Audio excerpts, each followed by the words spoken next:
بسم الله الرحمن الرحيم والصلاة والسلام على المبعوث رحمة للعالمين. Comme convenu, nous avons dit que nous allons directement expliquer le livre.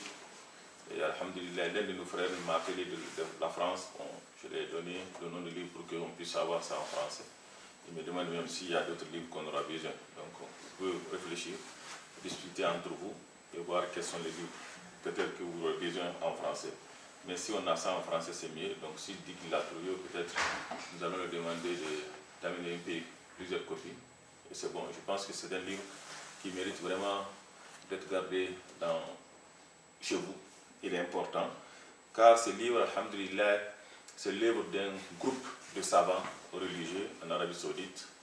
Et ces groupes de savants religieux, ils ont essayé de trouver le consensus chez les ulama. Donc ils ne sont pas basés sur tel mazhab ou tel mazhab, non. Ils sont basés sur quelque chose de très important, les preuves du Coran et de la sunna du prophète sallallahu alayhi wa sallam. C'est ça l'importance de ce livre, c'est qu'il te donne l'avis juridique et il te donne aussi la référence. D'où vient la référence, donc c'est très important. Donc le premier chapitre, ou le premier livre, il l'a partagé en différents livres. Il dit Al-Bab al-Awwal fi ahkam al-Tahara wal-Miyah. Il dit le premier chapitre, c'est de parler de la purification. Ce que nous avons mis ici, chapitre, la purification. Et ça, il dit At-Ta'rif bit-Tahara wa bayan ahammiyatiha wa aqsamiha. Donc il va non seulement nous parler de la définition de la purification, la propriété, et aussi aqsamuha, les catégories de ça. D'abord, l'importance, selon lui, l'importance de la purification, c'est la clé vraiment de la prière. C'est-à-dire, pour rentrer dans la prière, il faut être en état de pureté. Quelqu'un qui est en état d'impureté, non, il lui interdit d'entrer dans la prière. Donc, c'est quoi l'impurité? C'est quoi la pureté? Donc, c'est ça, il va vraiment nous dire. Il dit wa akid shurutiha. Ça veut dire c'est la condition la plus soutenue, la plus importante. Donc, vous avez dans la prière les conditions. En islam, on va différencier entre deux choses. C'est quoi la condition? C'est quoi le pilier? La condition est différente de la pilier. Ils ont quelque chose en commun, il y a quelque chose aussi qui les différencie. Ils ont quelque chose en commun, si l'un d'eux manque, la dite chose, ou l'adoration est nulle. Mais ce qui les différencie, c'est que la condition de préalable est hors de la chose même. Donc il faut la remplir avant d'entamer, avant même de commencer l'acte d'adoration. Alors que le pilier fait partie de l'acte d'adoration. C'est le pilier qui constitue. L'acte d'adoration est constitué de ces piliers. On va donner l'exemple, par exemple. On dit par exemple la purification, comme il l'a dit. C'est au dos, au rasoul janaba. C'est une condition pour faire la prière. Est-ce qu'il fait partie de la prière? Non. Il ne fait pas partie de la prière. La prière n'est pas constituée de wudu. Ok? Mais Fatiha, il est pilier. Est-ce qu'il fait partie de la prière? Oui, c'est ça la prière.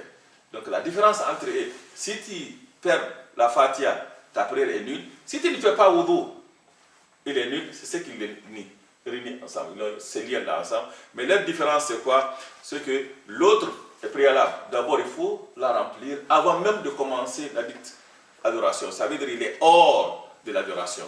Alors que le deuxième, il fait partie de ça. Donc c'est très important.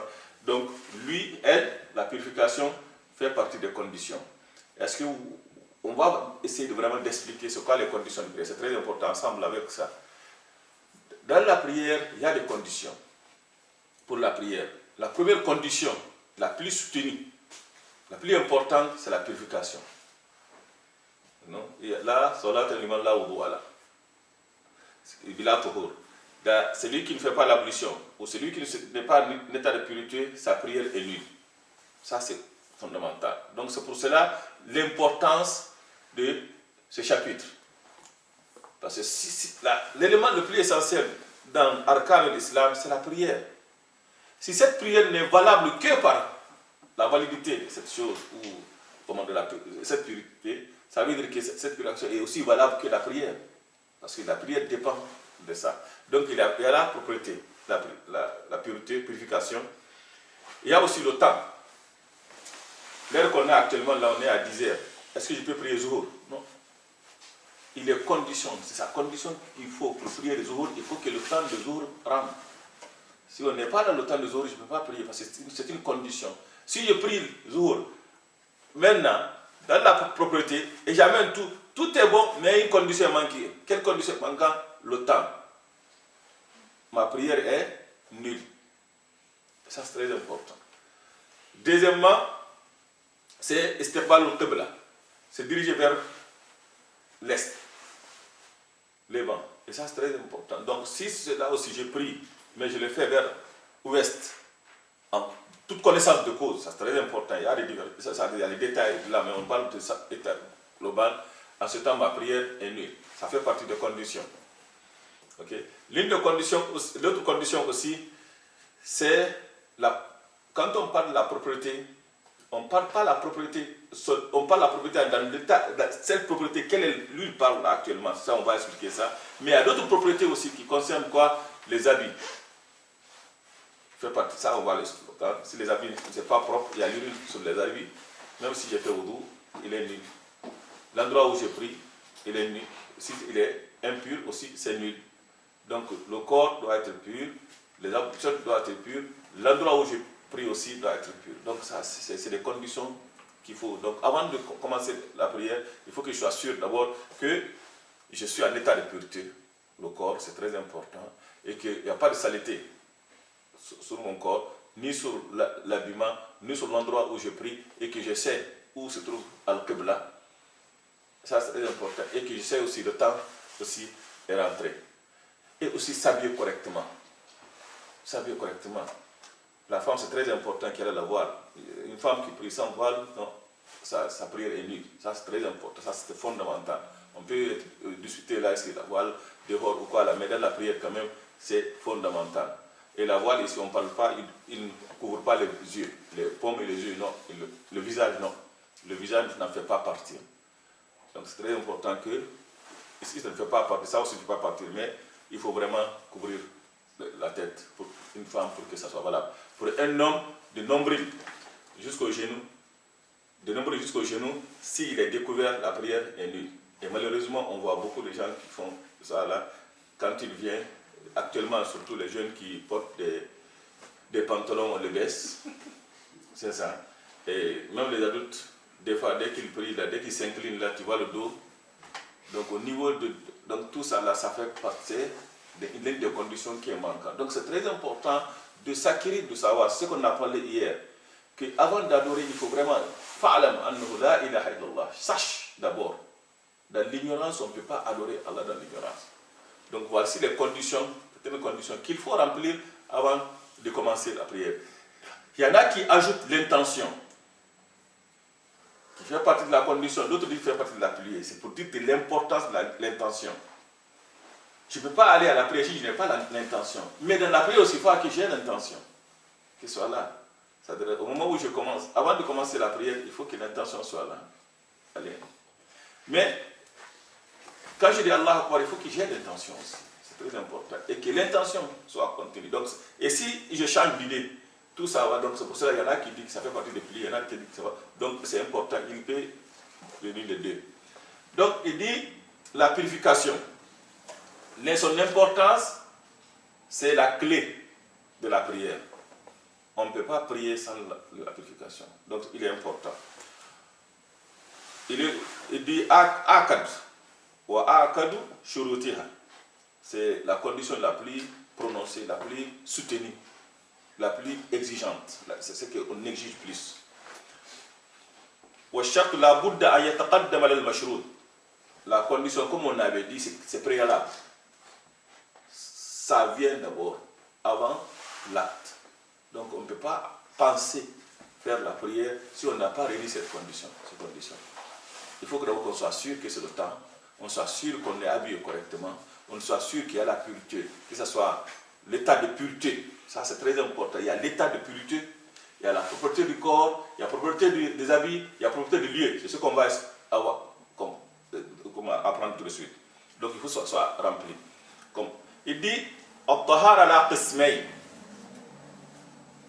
la purification, c'est deux catégories. Pureté, purification, propreté, c'est deux catégories. Ça, c'est très important. Il dit, al-awwal, tahara ma'anawiya. Tahara ma'anawiya, c'est la pureté abstracte. C'est-à-dire abstracte.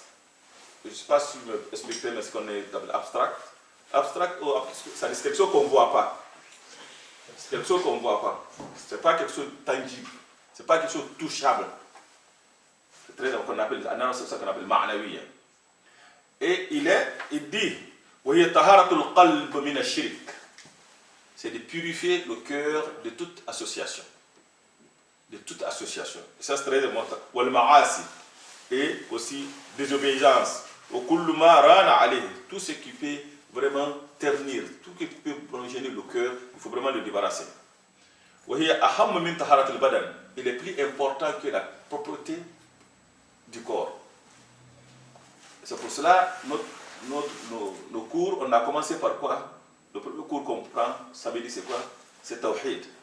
Lui il parle de Tawhid ici. Il est la pureté, la pureté, la purification, c'est la clé de la prière. Et cette purification, elle est divisée en deux catégories. Première catégorie, c'est abstract, c'est quelque chose qu'on ne peut pas toucher, ça concerne le cœur. Il est la plus importante. Il est la plus importante. Et ça, c'est le domaine de Tawhid, l'unicité. C'est le cours qu'on prend samedi. Samedi, on commence d'abord par Tawhid. Et nous avons commencé nos cours par Tawhid. Lui aussi vient de confirmer que c'est l'élément le plus important. لا يمكن أن تتحقق طهارة البدن مع وجود نجس ونجس الشرك. Il dit que on ne peut pas imaginer, il n'est pas possible qu'on parle de la propreté ou de la purification du corps si le cœur est entaché par l'association. Donc, oublie. Donc, on parle d'une personne de faire l'ablution, de faire la prière s'il croit à Allah. Mais s'il ne croit pas à Dieu, il ne croit pas au prophète, on n'en parle pas. Donc d'abord, c'est pour cela que le prophète sallallahu alayhi wa sallam, il a passé d'abord 13 ans à la Mecque, uniquement parler de purification du corps, du cœur d'abord. Même à Médine, d'abord, on a commencé par ça avant de parler de la prière, avant de parler de l'hygiène. Donc c'est très très important. Donc ce n'est pas ça notre domaine. Ce n'est pas notre sujet de notre cours. C'est la deuxième catégorie. Il dit القسم الثاني الطهارة الحسية. الطهارة الحسية c'est la purification tangible qu'on peut toucher, physique. C'est très important. Donc il est différent de ce qui est abstrait. Cette fois-ci, c'est quelque chose qui peut toucher, tu peux voir, tu peux sentir par l'œil, par l'odeur, par le goût, tu peux le sentir par la main, tu peux sentir. C'est ça notre sujet. C'est ça le sujet du cœur. Ok. Il dit ta'rifa. Maintenant, on a dit la définition. Ici, on a parlé globalement d'abord de la purification. C'est très important de connaître ces détails-là. Que la purification, d'abord, quand il parle, il dit la purification en tout, général, tout, peu importe la nature, il est condition essentielle. Parmi les conditions essentielles et la plus importante parmi les conditions de la prière, il est la clé de la prière. Il est partagé en deux.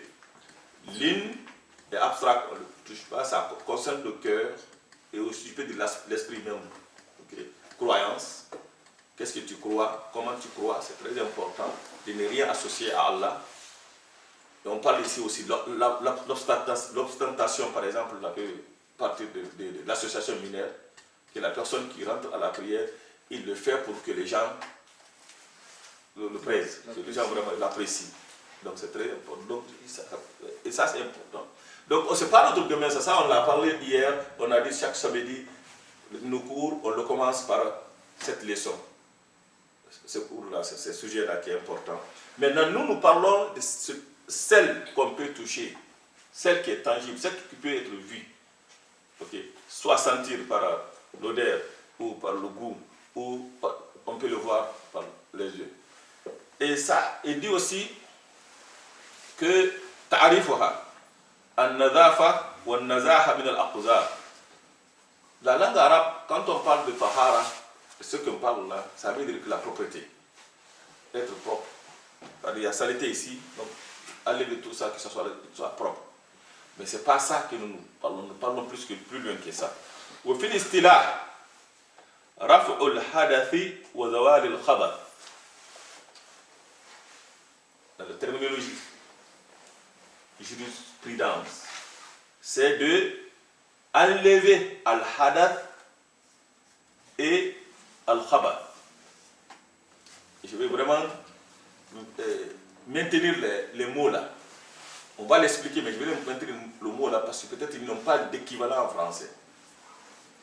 Donc, la tahara qui nous concerne ici, c'est la purification. Une purification qui veut dire enlever deux éléments. Quels sont ces deux éléments? Al-hadath et al-khabath. Est-ce que on suit très bien? Donc, on dit que la purification en général, on avait parlé de ça. On est venu aux deuxième position, catégorie, on les a différenciés en deux, partagés en deux.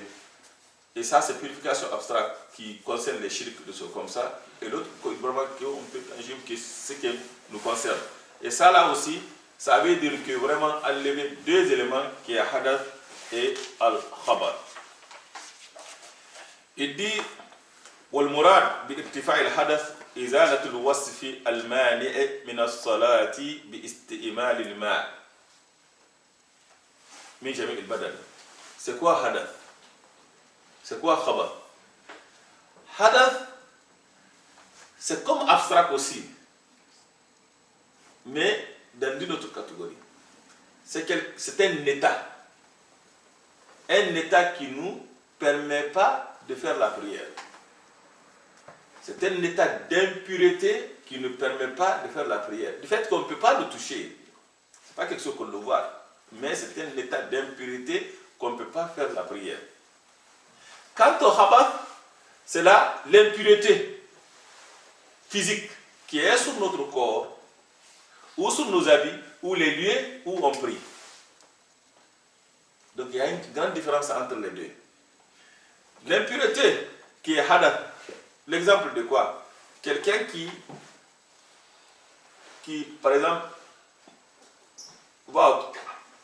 a une relation avec sa femme ou son mari. Cette personne est rentrée dans un état d'impureté. Cet état d'impureté ne lui permet pas de prier. C'est ce qu'on appelle la hadath. La personne, vraiment, il fait des gaz. Il sort des gaz. Quand il sort des gaz, c'est quelque chose qu'on ne peut pas voir. Mais est-ce que ces ablutions sont valables? Ils ne sont pas valables. Il perd. Il est vraiment, il est dans hadath. Donc il est dans un état d'impureté. Quelqu'un qui a l'urine sur ses habits, ça c'est khabath. Qui a des sécréments sur le lieu de prière, ça c'est khabath. Voici les différences entre les deux, très différentes. L'autre c'est un état qui ne permet pas à la personne de prier. L'autre c'est l'impureté même que la personne voit qu'il est entaché. Donc l'autre, il dit, cette impureté que nous avons parlé, qu'on peut dire abstract, mais pas d'autre abstract qu'on parle là, que ça ne concerne pas le cœur, ça concerne le corps physique, il est de deux catégories. Elle aussi est de deux catégories. Si ça nécessite le bain rituel, c'est une impureté majeure. Si ça nécessite pour l'enlever seulement l'ablution, c'est une impurité mineure. Donc quelqu'un qui, à cause de gaz, qui est rentré dans l'état d'impureté, comment l'enlever? Ça s'appelle wudu. quelqu'un qui est rentré dans une impureté à cause de ses règles, ça, lui, il faut que cela. Donc c'est une impureté majeure. Donc on a deux différents. Donc est-ce qu'on suit très bien ça? Donc, إن كان الحدث أكبر يقول باستعمال الماء في جميع البدن إن كان الحدث أكبر. Si vraiment l'impurité est majeure, ça nécessite de laver tout le corps. وإن كان حدثا أثقل يكفي مروره على أعداء الوضوء. Il suffit seulement de faire l'ablution. Biniya. وإن فقد الماء. Et si on n'a pas d'eau, qu'est-ce qu'on fait? On fait tayammum. On fait tayammum. Donc, والمراد maintenant, quand ça on a parlé de hadath. والمراد بزوال الخبث أي زوال النجاسة من البدن والثوب والمكان. فالطهارة الحسية على نوعين: طهارة حدث وتختص بالبدن، وطهارة خبث وتكون في البدن والثوب والمكان. Donc, la propriété dont on parle, il y a deux catégories, parce qu'on dit cette catégorie c'est d'enlever hadath et khabath. Donc c'est deux. L'une concerne hadath, l'autre concerne khabath. Donc hadath ne concerne que le corps. On ne peut pas dire que mes habits, il y a hadath, il est à hadath, non. Il ne peut pas rentrer dans cet état de hadath. C'est le corps qui ça concerne. Je ne sais pas si vous avez celui dont on parle. On a dit que la propriété concerne, veut dire enlever al-hadath et al-khabath. Et al-hadath, c'est un état dans lequel la personne se trouve qui l'interdit, qui ne le permet pas de prier. Et cet état-là, on ne peut pas le voir. Mais il y a quelque chose qui est arrivé qui fait que la personne ne peut pas prier à moins qu'il lave tout son corps. Ça, c'est l'impurité majeure. Ou il fait l'ablution, c'est l'impurité mineure. Donc, c'est très important. Et ça concerne que le corps. Janaba, est-ce que Janaba concerne les habits? Non, ça ne concerne pas les habits, ça concerne seulement le corps. Est-ce que les règles, ça concerne les habits? Ça ne concerne pas les habits, ça concerne que le corps. Tout ce qui concerne les habits ne peut pas faire hadath, ça c'est khabath. Ok, louchi c'est la même chose. Donc il dit que hadath ne concerne que le corps. Mais khabath concerne le corps et aussi les habits et aussi les endroits. Donc c'est très important. Donc on sait maintenant les catégories. Il dit hadath qu'on dit c'est deux, l'autre nécessite de se laver, l'autre c'est wudu. Et le khabath c'est trois. Il y en a des khabath qu'il faut laver. Quelqu'un, l'urine a touché les habits, il faut laver les habits. Un enfant qui n'a pas mangé de nourriture, il fait l'urine sur les habits, est-ce qu'on lave? On ne lave pas, on string. On met l'eau jusqu'à ce soit mouillé. Donc, il y a deuxième. Il y a, par exemple, des sécréments, comme ça soit, d'autres sécréments, par exemple, qui touchent, mais qui est sèche. Okay. Ça aussi, on le frotte. Comme le dit Aïcha, en partant de la prière, il frottait certaines choses sur ses habits. Donc, on frotte. Donc, ça peut enlever certaines impuretés physiques qui touchent le corps, ou les habits, ou l'endroit, qu'on enlève par quoi? Soit par l'eau, soit par quoi? Rincer un peu d'eau jusqu'à ce soit mouillé, ou frotter. Donc, al-khubuth est enlevé par l'une des trois manières. Quand tu es hadath, c'est l'une de deux manières seulement. Soit c'est laver le corps complètement, ou faire wudu. Donc, ce qui nous fait parler de l'eau, maintenant il va parler de l'eau. C'est très important. Il dit at-tahara tahta ila shay'in yutatahharu bih. يزال به النجس ويرفع به الحدث وهذا وهو الماء والماء الذي تحصل به الطهارة هو الماء الطهور وهو الباقي على أصل خلقته. Donc aujourd'hui on va parler de ça, d'autres éléments. Je vais qu'on suit très bien. On ne va pas vraiment aller dans les détails des choses, mais au début là, je veux vraiment que vous avez une idée, le concept de fiqh avant qu'on aille. Parce qu'on va vraiment se focaliser sur les avis, sur ce qui nous intéresse. Et ça, c'est pour ça que j'ai choisi ce livre. C'est un livre vraiment qui prend la voie médiane et le consensus de l'ulama sans rentrer dans les détails et les divergences. Mais on voulait vraiment que vous avez des concepts, quelque chose là qui, après, ça va vous aider vraiment de comprendre les choses. Pourquoi on parle de tout ça? On a parlé de la purification. On a parlé des catégories et leurs définitions. Mais dans cette explication, nous avons dit que cette purification ne peut pas être impureté, c'est d'enlever l'impureté que par l'eau. Cela nous demande alors de voir c'est quelle eau qu'on peut utiliser pour enlever cette impureté. Est-ce que je veux prendre du vinaigre par exemple, je vais laver, faire janaba avec, ou je vais faire wudu? Non. Est-ce que je vais prendre l'huile? Non. Est-ce que je peux prendre l'eau entachée? Non. Quelle eau? Quelle est l'eau? Et ça c'est très important ici, parce que nous allons voir que l'eau que nous utilisons ici dans les robinets sont un peu mélangées par quoi? Colore. Du colore. Donc c'est quelque chose qui est un peu mélangé. Et d'autres aussi, on peut aller avant que les gens, est-ce qu'on peut laver janaba avec du savon ou on ne peut pas de savon? Donc voilà l'importance de savoir quelle est l'eau est acceptée et pourquoi elle n'est pas acceptée. Pourquoi c'est de cette divergence? Ça, on va rentrer un peu en détail de ça pour avoir une idée de seulement. Et ça, c'est très important. Il dit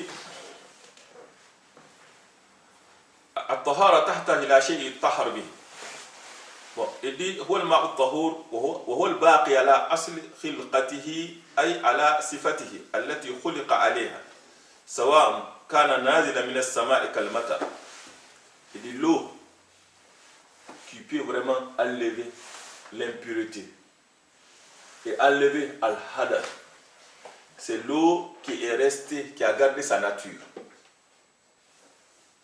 Si la nature de l'eau change, il n'est plus possible. Vraiment, il ne peut pas enlever l'impureté. Donc, c'est quoi la nature de l'eau? Ça concerne 3 éléments. L'odeur de l'eau, ou le goût de l'eau, ou la couleur de l'eau. C'est l'un des 3. Donc, si l'eau garde ces 3 catégories, éléments de sa nature, l'odeur n'a pas changé, le goût n'a pas changé, la couleur n'a pas changé, en ce temps, on peut vraiment l'utiliser pour enlever l'impureté. Mais sinon, il n'est pas vraiment possible d'enlever l'impureté avec ça parce qu'il n'est pas l'eau qui a gardé sa nature. Ça, c'est des règles fondamentales, des principes qu'on doit se référer pour juger si l'eau est bon pour enlever l'impureté ou si non, il n'est pas. L'eau du robinet, alors on va maintenant venir là pour savoir s'il répond à cette exigence. Est-ce qu'il remplit cette condition ou il ne remplit pas cette condition? Quelles sont les paroles? Ça va réviser là-dessus. Il dit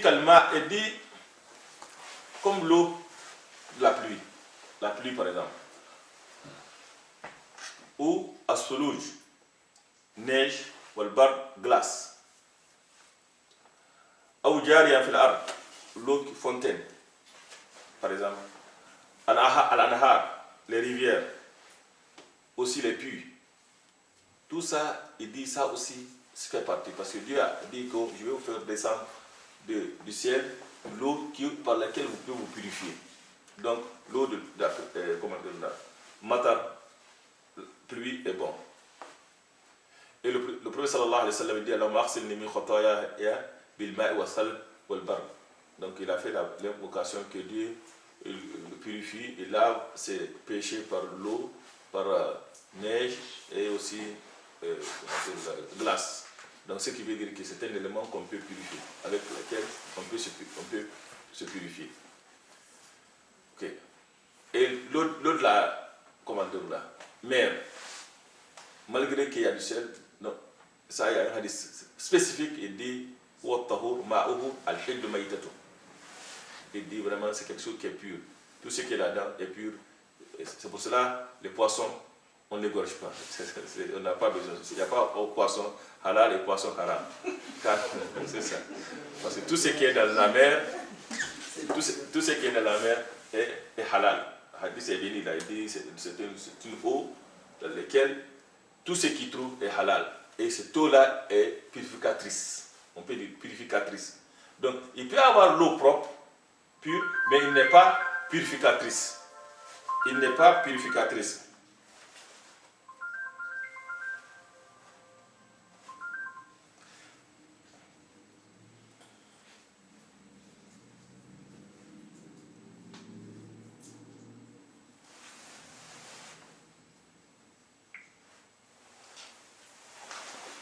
Donc, il peut y avoir de l'eau qui est propre, il n'est pas purificatrice. L'eau propre qui est purificatrice, on arrive maintenant à définir le nom comme il faut, les catégories. On peut avoir une eau propre, pure, mais il n'est pas purificatrice. Pour qu'elle soit purificatrice, il faut qu'elle soit propre et aussi il garde sa nature. Cette nature, c'est quoi? C'est trois éléments, l'odeur, la couleur et le goût. Et on exclut de cette condition l'eau de la mer. Parce qu'il y a un hadith clair qui est venu que tout ce qui est trouvé dans la mer, comme animal, est halal. Est halal. On n'a pas besoin vraiment de le purifier. Donc si on prend le poisson, non, on n'a pas besoin vraiment de purifier. Tout ce qui est dans la mer. La mer, oui, c'est vraiment la mer qui est complètement... comment dire, son habitat naturel, c'est la mer. Et l'eau de la mer, oui, on fait comme ça, on trouve que vraiment il y a beaucoup de sel, il y a pas, non, peu importe.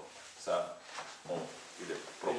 Les lacs, est-ce qu'on peut le faire dans les lacs aussi ou pas? Parce qu'il y en a qui disent que quand c'est stagnant, mais vous anticipez, et c'est ça, on arrive à ça, c'est ça, c'est très important. Ça commence à être intéressant parce que vous êtes en train de répondre à des questions que nous voulons. Des questions que nous voulons répondre en parlant de ces éléments d'abord pour avoir un peu d'idée générale avant d'arriver à ça. Donc c'est ça. Donc on a dit qu'il faut qu'il garde ces trois éléments naturels. Donc on va voir est-ce qu'il a gardé ça ou il n'a pas gardé. C'est comme ça le fiqh. Donc c'est ça. Donc il dit ولا تحصل الطهارة بالحدث بماء غير بمانع غير الماء كالخل والبنزين والعصير والليمون. L'eau, c'est ce qui est liquide. Mais ce qui est liquide, qui n'est pas l'eau de nature, ne peut pas être pris comme une purificatrice. On parle ici de lémon. On parle ici de pétrole. On parle de l'huile, par exemple. C'est de l'eau, c'est de l'eau. C'est ça. Mais il ne peut pas être pris pour ça. De vinaigre. Donc, ce n'est pas de l'eau. Quand on voit, c'est liquide, mais on ne peut pas l'appeler de l'eau. Dès que tu le vois, c'est quoi ça? Si la plante est de l'eau, donc il est bon. Si c'est vinaigre, donc c'est repli l'eau. Il faut qu'il prenne cette nature, caractéristique, le nom l'eau. Donc on ne parle pas de liquide, on parle de l'eau. Et ça, donc on parle de ça, c'est intéressant. Pourquoi on a partagé l'impureté en deux? On a dit l'impureté qui est abstracte, on ne parle pas d'autre abstract là qui concerne le corps, on parle de l'état de l'impureté du corps. Et l'impureté physique, l'élément physique qui est sur le corps pour l'aliment, il y a l'importance de différencier les choses ici quand il s'agit de l'eau ou liquide. Parce que s'il s'agit de l'eau, comment dire, l'impureté abstracte, on ne peut utiliser que l'eau qui a gardé sa nature. S'il s'agit de l'impureté physique qui est sur les habits, sur le corps, sur l'endroit, il peut être enlevé par autre que l'eau s'il est liquide. Par exemple, il y a des sécrétions humaines sur la toilette, des choses comme ça. La personne qui rentre dans la toilette, il va prendre d'autres produits de l'enlever. Si ça lève, ça lève. Il y a une divergence, beaucoup de divergence. C'est pour ça que le livre est bon. Il y a une divergence énorme derrière ça. Si seulement c'est l'eau seulement qui doit être utilisée dans tous les deux cas ou non. Donc lui, il a différencié complètement les deux. Si c'est une impureté qui concerne l'état de la personne qui l'empêche de prier, ça on va le différencier, qu'on appelle halal. Cette impureté ne peut être enlevée que par l'eau qui a gardé sa nature, de ces trois éléments. Mais si c'est l'impureté qui concerne l'élément physique qui a touché le corps ou l'habit ou l'endroit, cela peut être enlevé par n'importe quel liquide en condition qu'il ne soit pas impur. Parce qu'on ne peut pas prendre l'urine pour laver les liquides. Donc il a différencié les deux éléments. C'est bon. Ça veut dire que vraiment, si la personne en état yanaba, il prend, comment dire là, certains éléments qui sont liquides, et de cela, on peut, non, c'est pas accepté. Mais si ses habits est touché par, secrètement par, trouve quelques éléments, produits là, qu'il enlève, et c'est fini là, il n'y a pas de l'eau, non, c'est déjà enlevé. وأما إزالة النجاسة فتحصل بكل مانع يزيلها كالمزيلات المستحدثة في هذا العصر. Bon, maintenant, regarde, on a commencé par la purification. On l'a partagé en deux. L'un concerne le cœur. Ça, c'est le domaine de Tawhid, unicité. L'autre concerne quelque chose qu'on peut dire qui est physique, tangible. Et ça concerne l'état de l'impureté de la personne physique. Et ça aussi est partagé en deux. Un élément qu'on appelle hadath, ça c'est l'état dans lequel on se trouve, qui ne permet pas de prier. Et un autre là, c'est quelque chose qui nous a touché, qui a touché notre corps physique, qu'on le voit, on le sent, hein? Et ou notre habit, ou l'endroit où on prie, qu'on ne peut pas prier. Ça ne concerne que le corps. Et ça, la façon de l'enlever, soit laver le corps complet, en ce temps on considère ça comme une impureté majeure, ou laver, faire wudu seulement, c'est l'impurité mineure. Ça, c'est quelque chose de physique qui est sur le corps, ou l'habit, ou l'endroit où on prie. Ça peut être enlevé par l'une des trois manières qu'on a dit, soit par l'eau, on lave complètement, ou on rince, expert, et non, on frotte. Maintenant, on est venu dans un endroit, un niveau où, si il faut, c'est quelle eau? Ça, quand on a dépassé, on est venu dans une catégorie, une étape, où on parle maintenant de l'eau utilisée. Est-ce qu'on suit là? L'eau utilisée. C'est l'eau utilisée là. Quelle eau qu'on peut utiliser pour enlever les deux catégories? Ça, on a vu là. On ne parle pas de première catégorie là, on oublie ça complètement. La deuxième étape là, qui est abstracte, dans le sens que ça concerne seulement le corps. Et l'autre qui est tangible, qu'on voit un élément sur notre corps d'habit, il est différent. L'exigence est différente. Les conditions sont différentes concernant l'eau qu'il faut pour enlever hadath et khabath. Si hadath ne peut être enlevé que par eau, en se lavant complètement ou en prenant de l'ablution, et khabath peut être enlevé par eau en lavant le sécrément ou l'impureté, ou en le frottant ou dans l'eau.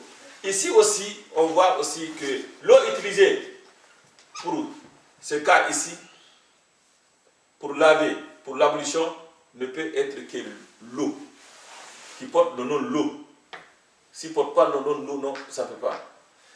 Quant à d'autres éléments là qui est khabar, il peut être enlevé par n'importe quel liquide qui est pur et qui enlève la saleté. C'est bon? Maintenant, on va prendre l'eau encore. Il va prendre cette eau. Si l'eau là maintenant, il dit Alma, Ida khalatatuhu najasatun.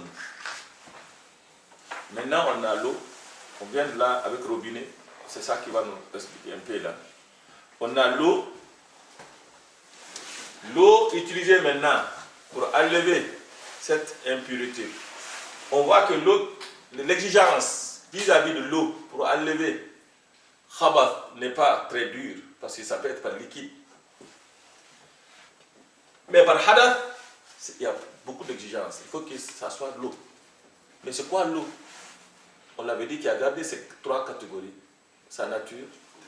Mais s'il advient maintenant que ce lot-là est entaché par quelque chose est tombé sur ce lot. Je prends, par exemple, il y a une bolle très large, on met l'eau là-dedans, et l'enfant vient, il urine là-dedans. Ou il urine à côté, et petit, l'urine tombe là-dedans. Ou il y a l'eau grande là, et ici où on a pu, une bête est tombée là-dedans, elle est morte. Est-ce qu'on va utiliser que si l'impureté touche l'eau, à quel moment est-ce qu'on peut utiliser comme purificatrice encore ou non? Ça dépend quelle impureté. Donc c'est ça. Donc al-ma'ul qalil, al-ma' qalilan kana aw kathiran idha qalattu an-najasa faghayyarat awsafu salata rihuhu aw ta'amuhu aw lawnuhu fa huwa najis bil ijma'.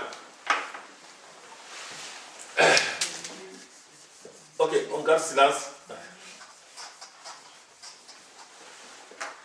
Il y a un consensus sur les savoirs religieux sur une catégorie très importante. Tout eau, que ce soit petite quantité ou grande quantité, si l'impureté la touche, tombe là aussi, et mélangée avec ça, c'est tout. Que ce soit petite quantité ou grande quantité, s'il arrive à changer l'une de ces trois éléments naturels, catégories naturelles. On parle de quoi? Le goût, la saleté, l'impureté. C'est pas n'importe. On ne parle pas de quelque chose de pur là. Si par exemple, vinaigre tombe là au-dessus, le vinaigre il est pur, lui n'est pas impur. On parle de ces impurs. La bête morte est impure. Donc ça c'est impur. La sécrétion humaine, la sécrétion des animaux, il est impur, donc c'est impur. On parle de ça. Si cela tombe dans l'eau et qu'il arrive à changer l'une de ces trois caractéristiques, l'une de ces trois caractéristiques qui est le goût, l'odeur, la couleur, c'est unanime, c'est le savoir religieux que cette eau-là, on ne peut pas l'utiliser. On ne peut pas l'utiliser. On ne dit pas c'est beaucoup nombre, c'est pas, non, peu importe. S'il est suffisant, ou il arrive vraiment à changer, non, ce n'est plus, c'est impur. Cette impureté a fait l'effet sur cette eau, il n'est plus possible d'être purificatrice. Mais qu'est-ce qui arrive avec... il y a quelques semaines, je pense, il y a quelques mois, il y a eu beaucoup d'eau qui avait été déversée dans le fleuve Saint-Laurent. Okay. C'est ça. Maintenant, c'est ça. Ça, c'est un. S'il arrive à changer, l'eau qui coule là a une autre chose. S'il prend le temps, là, au moment où là, ça oui, mais si ça coule, ça c'est d'autres choses. Donc, ça c'est un. Donc, on a un niveau qu'il a changé l'un. Maintenant, فلا يرفع الحدث ولا يزيل الخبث لا يرفع الحدث ولا يزيل الخبث أما إن خالطته النجاسة ولم تغير أحد أوصافه فإن كانت كثيرا لم ينجس لم ينجس وتحصل الطهارة به. Mais si l'un des n'importe quelle impurité, il touche l'eau et il n'arrive pas à changer, il y a une divergence. Si l'eau est touchée, l'impurité touche l'eau et il change l'une de ces trois caractéristiques, c'est unanime, on ne le touche pas. Mais il n'arrive pas à changer. Là, on va parler de catégories, de quantité de l'eau. De quantité de l'eau. Donc, lui dit ici, si la quantité est faible, non, on ne l'utilise pas. Si la quantité est grande, on l'utilise. Donc la quantité d'eau. La quantité d'eau. Est-ce que vous avez compris là? Mais admettons qu'il y a du savon qui tombe. Le savon n'est pas impur. On parle de l'impureté. On veut vraiment encadrer le débat. On a très bien dit qu'on parle ici uniquement, on va parler de ce qui est pur. On parle ici uniquement, c'est très important quand on parle de feu qu'on sait de quoi on parle. C'est étape par étape. On a très bien dit, on parle ici de quelque chose d'impur. Le savon n'est pas impur, il est pur. L'huile n'est pas impure, il est pur, mais ce n'est pas de l'eau. Donc si quelque chose d'impur touche l'eau et il arrive à changer l'odeur, la couleur, ou l'odeur ou le goût, en ce temps, que ça soit, la quantité soit grande ou petite, peu importe. Donc il y a deux éléments. La chose qu'il a touchée est impure. La chose touchée, qui est l'eau, a changé l'une de ses caractéristiques. C'est impur. Maintenant, on parle que cette chose impure a touché l'eau, mais n'a pas changé, n'a rien changé. Est-ce qu'il reste encore pur? Alors, on va regarder la quantité. Okay. Si la quantité est grande, non, on l'utilise.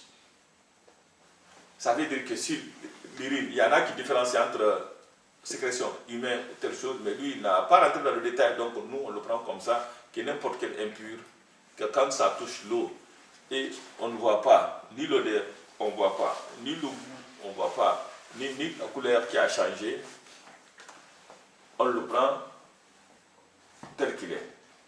Ça, c'est très important.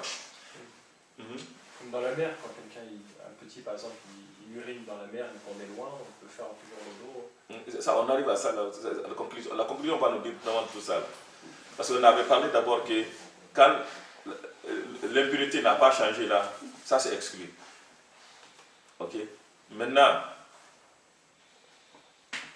s'il a changé, c'est exclu. C'est-à-dire, s'il a changé, c'est exclu. Maintenant, il n'a pas changé, on regarde si la quantité est minime. Il est grand. Si la quantité est grande, il dit que sinon, on peut l'utiliser. Que oui, qu'on peut l'utiliser. Mais si la quantité est minime, il dit non, on ne l'utilise pas. Est-ce que vous avez compris? On a deux éléments. D'abord, l'impurité a touché l'eau. Cette impurité, on regarde. Cet élément qui a touché, est-ce que c'est impur ou oui, il est impur?